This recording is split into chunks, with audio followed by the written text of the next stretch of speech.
As the new Inspector General of Police assumes office with the promise to improve and community policing in the bid to address security challenges, Nigerians are already expecting that the policy will help reduce insecurity in the country.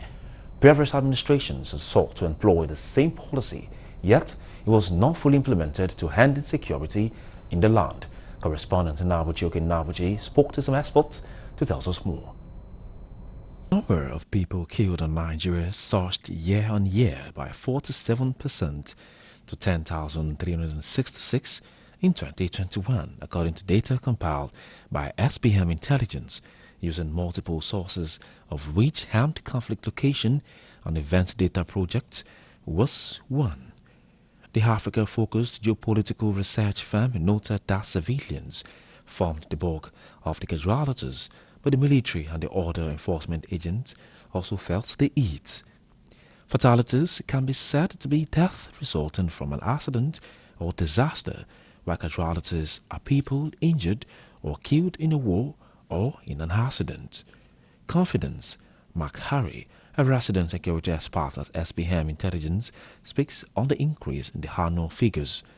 Mark Harry also says the high casualty toll of the military and the police paint an uncomfortable, grim picture about the true state of things. Many, however, believe that part of reasons for this anomaly was due to non-participation of the citizens in intelligence sharing that would have helped the fight against insecurity. It is to confront this hydra-headed monster that the new police hierarchy is considering community involvement to at least help in providing needed information and tips that will further effort against insecurity.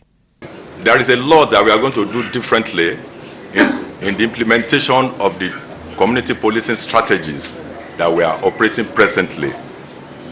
We have seen, I discussed that with the retiring IG, the IG that just retired, my predecessor. I discussed that with him just before we came here, and he told me all the problems that we are facing with the implementation of that community policing strategy. We are not going to set it aside. In 2018, the Nigerian Senate passed into second reading a bill to establish community policing, sponsored by then Deputy Senate President Ike Ekweremadu. Countries already practicing the system include the United States, United Kingdom, Spain, Mexico, India, Germany, Canada, Brazil, and Australia. Senators described the current centralized policing system in Nigeria as a colossal failure and stressed the urgent need to amend the constitution to allow for state and community police.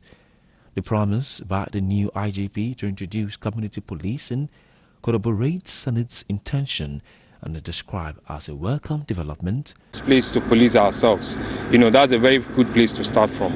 But beyond that, you need to involve the stakeholders, as I said, and this has to go down to the communities itself, the rural areas, the rural leaders themselves. They know their people better, So, but achieving this, it has to be cascaded down to the state governors. It's going to take policing closer to the grassroots, because for every household, the criminals we have, they are not ghosts.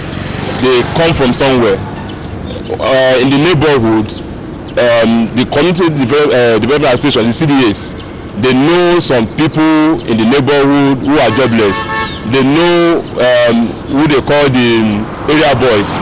They have information that can really help our police, because without information, our police cannot really work. We have to create an employment, because there are some, let me say, able youth that are willing and ready to partner with either police in the form of a vigilante or a Metacon police. So I think if that opportunity is given to them, it will create opportunity of employment if they are added to the government payroll. Several promises made on community policing by previous administrations had not seen the light of the day in terms of implementation. Nigerians are not, however, seeing it as a new policy, but are calling on government to empower the local vigilantes to enable them to be more proactive in securing their communities. It's no how anybody will tell us that state policing won't be better. State policing is simply the man from Anambra State create a police structure that can police your community, which by extension these activities are already done by vigilantes. We're talking about empowering them all the more. In your state, I don't know about your state, but I'm from Anambra State. The police cannot enter the hinterland to effect arrest without the vigilantes. You know, recently he just signed the bill in terms of states taking over power supply themselves.